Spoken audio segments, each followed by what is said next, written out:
का है जीजी, का है ये सब? रउआ तो बड़ा गुणगान करते रही अपना बाबा जी के। उनकर दी गई बूटी से कार्तिक के श्राप फिर से जाग उठी। हमके तो कार्तिक पे कोनो असर दिखाई नहीं खे देत। एकदम फालतू फंड के बात कहले बनी रउआ। भगवान सबके भला करस। उर्मिला, कहे के का चाहतारू कि गलती हमार हो? नहीं, लेकिन रउआ कहले रहनी ना कि उ कलश के छुएते ही कार्तिक के जो श्राप रहे वो फिर से जाग उठी। जागल उल्टा कार्तिक और ही सही हो गई बा। उ बाबा ना एकदम ढोंगी बाबा, हाँ ढोंगी बाबा। खबरदार उर्मिला, बाबा के बारे में कुछ कहलू तो हमरा से सवाल करे से पहले अपना गिरिवान में झांक के देखा। इतना साल तक कार्तिक के दवाई देत रहलू, का भइल? पूछो ना। हाँ, कार्तिक के शादी भइल, अब ओकर बच्चा भी दुनिया में आवे वाला बा। हमके आईना नहीं दिखाई जीजी, हम पूरा जी जान से कोशिश कैले बानी, लेकिन का है ना राउर अम्मा और वैष्णवी आके बैठ गई सन हमरा सर पे। नहीं तो बहु कार्तिक ना हमरा पल्ला से बदल घूमत रही। हाँ, हमरा तो समझ में नहीं ख्यावत कि सब कुछ तो प्रक्रिया के हिसाब से जात रहला। कार्तिक के चक्कर भी आई, वो कमरा में भी गईलन, वो कलश भी उठैलन, फिर असर काहे न भइल? अरे असर ना भइल भाई की वैष्णवी गई रही देवर जी के पीछे, और वैष्णवी ठहर ली छठी मैया के बिटिया। मैया का दिली चमत्कार और लगा देले होयन कोनो तिगड़ंग। यही से भगवान सबके भला करस। जब पता रहे कि वैष्णवी हमनी के क्रिया में बाधा डाल सकतारी तो ओकरा के रोकलू काहे ना? कैसन सास बाड़ू तोर मिला। बेटा तो हाथ से निकलिए गइल बा, बहू पर भी कोनो काबू नहीं खे। ए जीजी मुंह संभाल के बात करी हमसे। बंद करी कुत्ता बिल्ली खनिया लड़ल, वहाँ वैष्णवी जीत जाई। हाँ ए का कहलू? हम तो कहत रहनी कि रहुआ बच्चा खनिया लड़ल बंद करी। मम्मी जी, बुआ जी। हाँ, अरे हम तो एक ही टीमुआ में बानी नो। हमनी के वैष्णवी के साथ लड़े बा, आपस में ना। आपस में लड़े के बाद तो घरे जाके लड़ ले लो। नीचे सबको रास्ता देखा तारुआ सबके चली। बंद करी जी। पहली बार उर्वशी बहुरिया ढंग के बात कैले बाड़ी। हमनी के आपस में नहीं खे लड़े के, एकजुट होके लड़े के बा, तबे जीत पाए। हमनी वैष्णवी के कम आके के गलती कैले बानी, आगे से ही ना ही होई।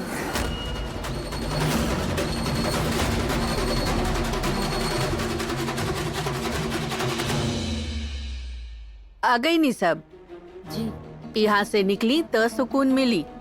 चलो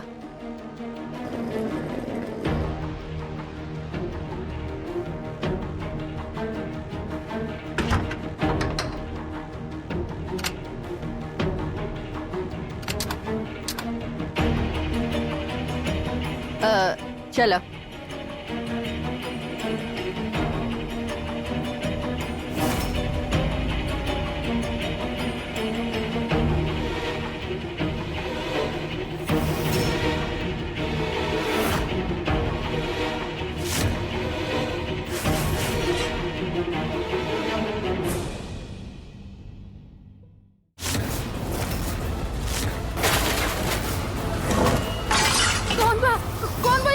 वैष्णवी इतना डर का है बाड़ू? का भाई? कार्तिक जी, कोई तो बा यहाँ। ये टेबल पर के सब सामान गिर गई, सोफा हिल गई। तू बहुत ज्यादा थक गई बाड़ू। हो सकेला काम करत समय गलती से तोर हाथ से प्लेट छूट गई हुई और गिर गई। मैया आज तक दीदी के घर पे कोनो हानि नहीं के पहुँचल, लेकिन दीदी तो शत्रु कुली के बीच घिरल बाड़ी। काहे संसार में आवत तक दीदी उकर अच्छा कर पाई है। वैष्णवी के गर्भ में पल रहल शिशु कोनो साधारण शिशु नहीं खे, वो तो साक्षात हमार और कार्तिकेय जी के अंश बा। सच में मैया, ई तो दीदी के सौभाग्य बा। और उस संसार के भी शासक। द्वापर युग में अधर्म चरम पर रहे, राजा अपन प्रजा पे अत्याचार करत रहे, अधर्म के विजय होखत रहे, पंडित ब्राह्मण ही लोगन के ठगत रहे, कंस और अकर असुर लोग पृथ्वी पे हाहाकार मचावत रहे। ऐसन में बेचारा प्रजा का करित? तबे ईश्वर स्वयं अवतार लेके ई पृथ्वी पर पुनः धर्म के स्थापना कैलन। यदा यदा हि धर्मस्य ग्लानिर्भवति भारत अभ्युत्थानम धर्मस्य तदात्मानं सृजाम्यहम् परित्राण्याय साधूनां विनाशाय च दुष्कृता धर्म संस्थापनार्थाय संभवामि युगे युगे।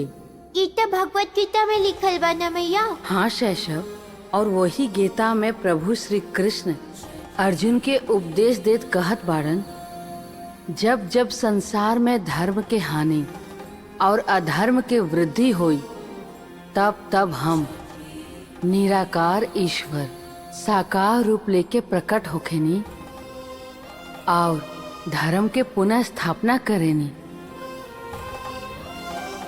किंतु अभी ईश्वर के अवतार लेवे के समय नइखे भाई।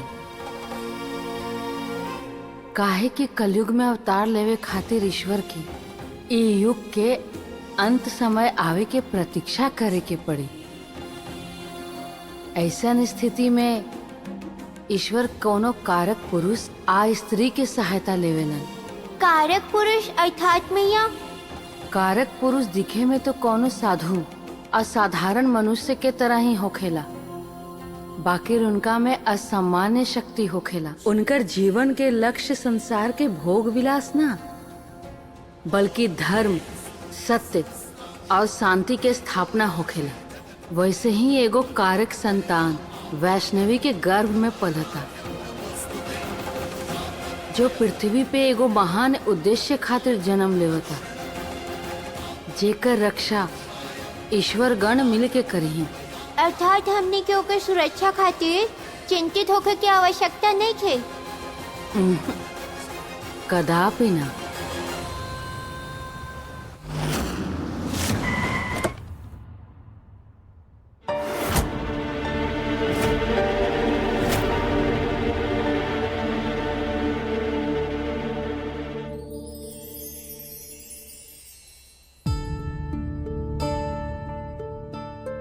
राउर कृपा से सारा पूजा ठीक से निपट गईल मैया। अब हमार परिवार पे कोनो आँच ना आवे दे। हम आपन आशीर्वाद बनेले रहब।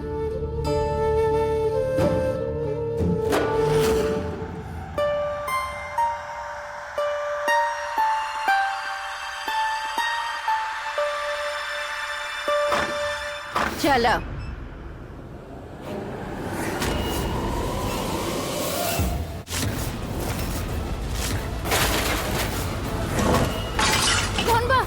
कौन बा यहाँ? वैष्णवी इतना डर का है बाड़ू? का भाई? कार्तिक जी, कौन बात हो यहाँ?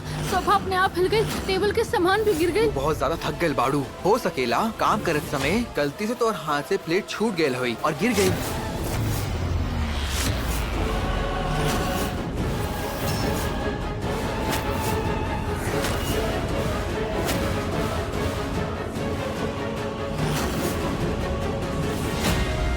हे भगवान, ई का भइल बतावा। वहाँ पुराना हवेली के नया कर देनी और यहाँ नया हवेली धूल से ढकल बा। कहाँ गईले सब के सब?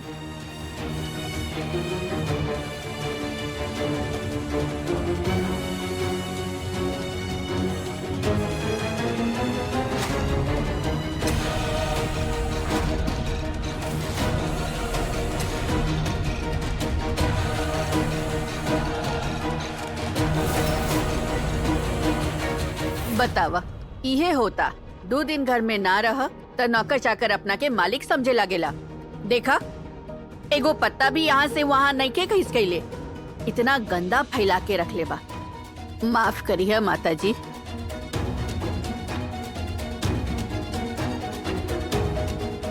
कहाँ गईले सबके सब? ए मटरू, मनोज, रामधानी, सब बाहर आवा निकल के। बोलैनी का मालकिन हमके? कहाँ गईले सब नौकर चाकर? देखा हवेली के का हाल बना के रख ले बा। यही खातिर तनख्वाह देता नहीं सबके। नौकर तर हुआ सब के गईले के दूसरे दिन बादे काम छोड़ के चल गई। काहे?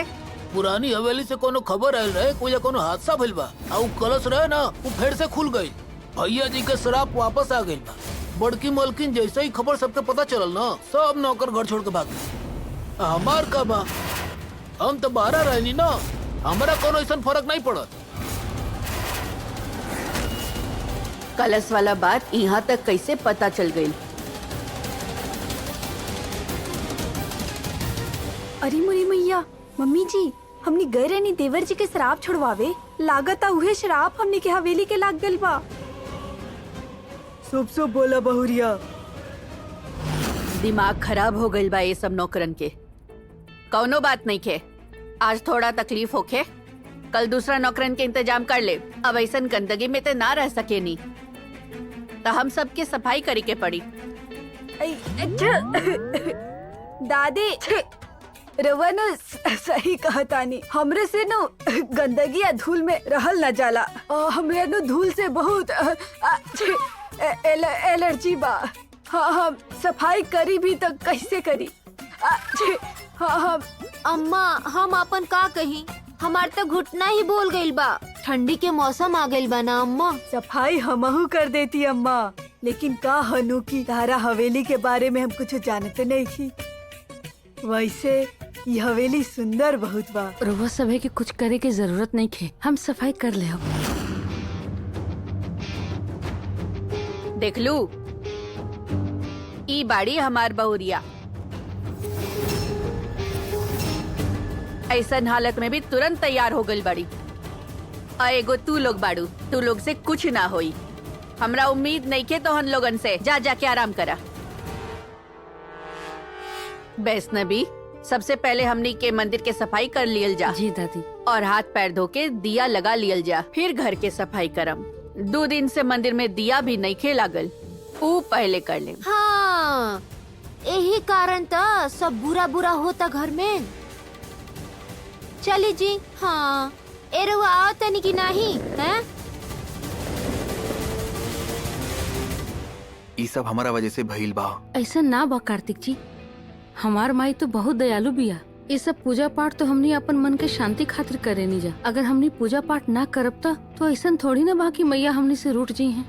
देखी, अंत में सब कुछ ठीक हो गइल ना, कुछ अपशगुन ना भइल, है ना? हम बहुत ज्यादा थक गइल बानी, हम रूम में जाकर आराम करत आनी। ठीक बा बबुआ, जा। रउआ आराम करी, हम दादी के साथ मिलके सफाई कर ले। चलो हम लोग पूजा घर साफ कर लिहल जाओ।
गैस की बदबू।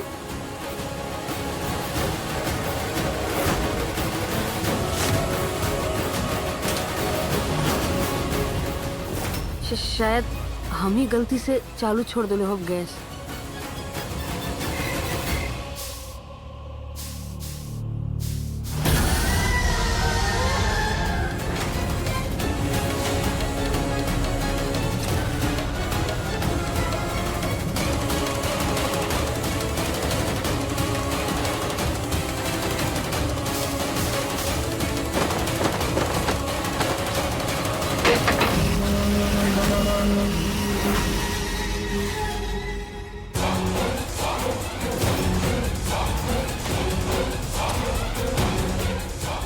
ऐसा काहे लागता कि हमनी के अलावा भी कोई बा यहाँ।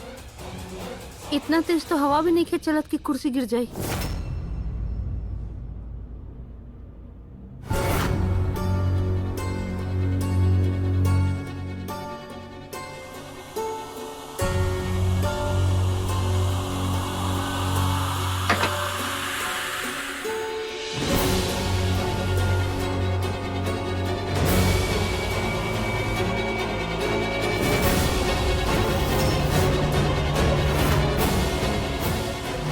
वैष्णवी।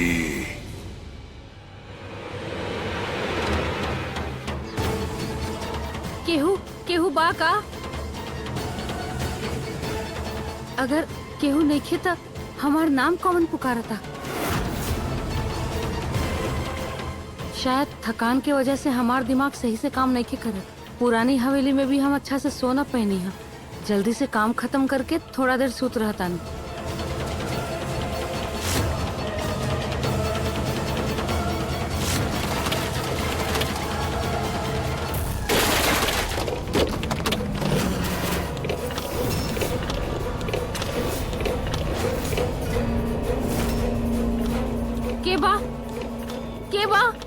के बा हो जा सामने आवा। के बा वैष्णवी।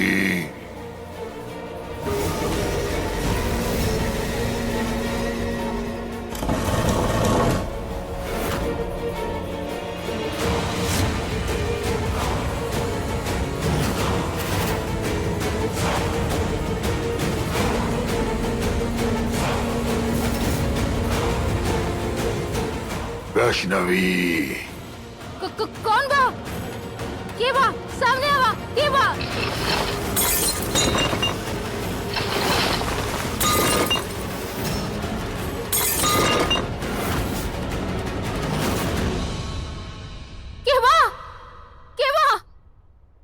यहाँ? वैष्णवी इतना डर का है बाड़ू? का भाई? का भाई वैष्णवी चिल्लात काहे बाड़ू बिटिया? कार्तिक जी केहू बा यहाँ? इस सोफा अपने आप हिल गई, इस टेबल पर के सब बर्तन गिर गए, प्लेट भी गिर गई। केहू पुकारा था हमरा के कार्तिक जी। के तो बा यहाँ?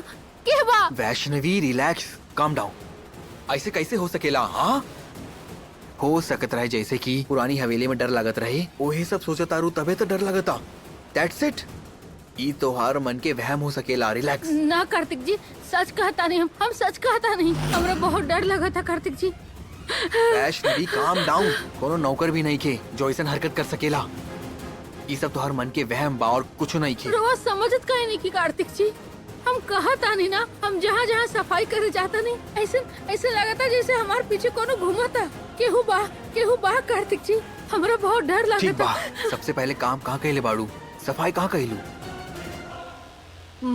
मंदिर में। चला।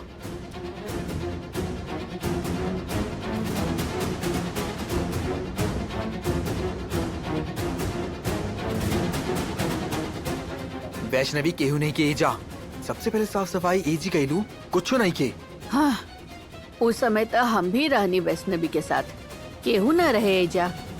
उस समय कोई न रहे दादी। बाकिर बाद में जब हम जहाँ हम सफाई कईनी, वहाँ कोई तो रहे जो हमारे पीछे पीछे घूमत रहे कार्तिक जी। केहू ओजा रहे तो ई बतावा, तो इससे पहले कहाँ साफ सफाई कहलू? रसोई घर में। चला आवा रसोई घर में।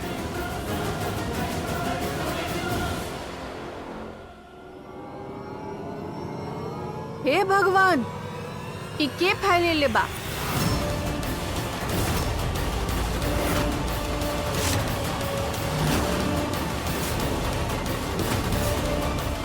हम तो रसोई के सफाई कर ले रही, फिर ये कैसे हो गई?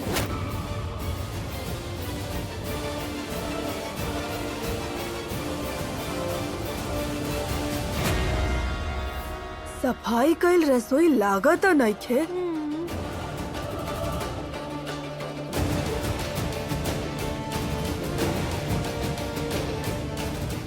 देखिए कार्तिक जी, लगा था कि हम यहाँ सफाई कर ले रही, सारा सामान गिरल बा, प्लेट भी टूट गई बा। देखी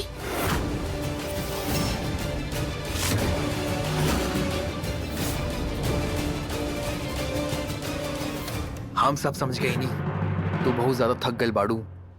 हो सकेला काम करत समय तो के नींद आ गेल होगी थकावट की वजह से, और गलती से प्लेट हाथ से छूट गेल होई और गिर गई और टूट गई। बस तो के ध्यान ना होई, हो खेला। इट्स ओके।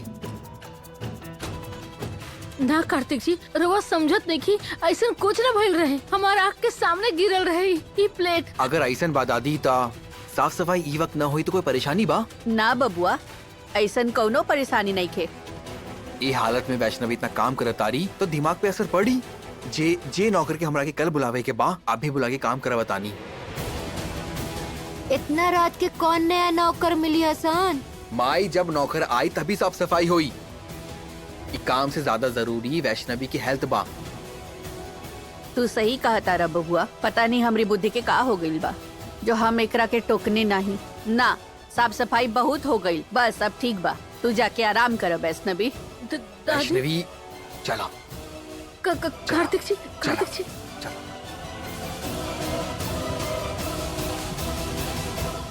जीजी रोवा बुलौनी हमरा के? तहरे इंतजार करत रहनी हम। तारा से जरूरी बात करे के बा। हाँ जीजी बताई, का जरूरी बात बा? उहे जौन तू हमरा के नइखो बतावले। हम रोवा के नहीं बतैले? ऐसन ऐसन कौन बात बा जीजी? भगवान सबके भला करे। हम ही जाने के चाहतानी कि तहार अगला पासा के ह। हो सकता तारा अगला चाल में हम कोनो मदद कर सकी। मिलके खेले तभी त जीते। आखिर दोनों के मंजिल भी एक ही बा। पासा चाल मतलब ई सब का कहतनी जीजी? हमके ना कुछ समझ में नहीं खे आवत। चल अब हमरा से बने के कोनो जरूरत नहीं खे, काहे कि हम सब जानतनी तू का करता रू का ना। हम का करतनी और का नहीं? ए जीजी रोवजन ई गोल मोल बात करतनी ना, हमके समझ में आवत नहीं के। हाँ हम एकदम कन कन फुजिया गइल बनी। ए खातिर हमसे ना सीधा सीधा बात करे से गोल गोल घुमा के हमसे बात मत करे, कह देतनी। हाँ ठीक बा, हमरा मुंह से सुने के चाहता रू। हाँ तो सुनाई ना। तू आज जॉन वैष्णवी के साथ कैले बाड़ू नु, रसोई में सोफा एने ओने कह के, प्लेट गिरा के,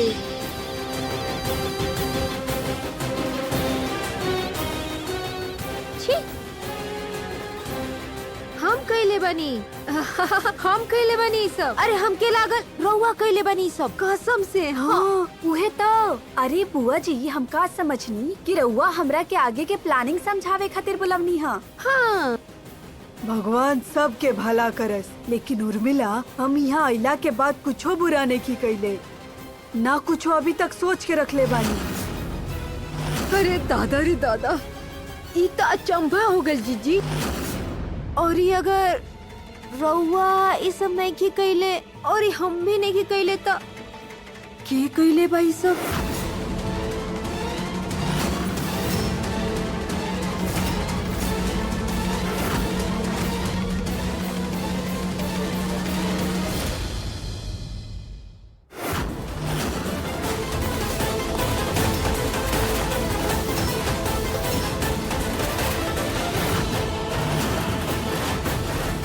इन नाखून के निशान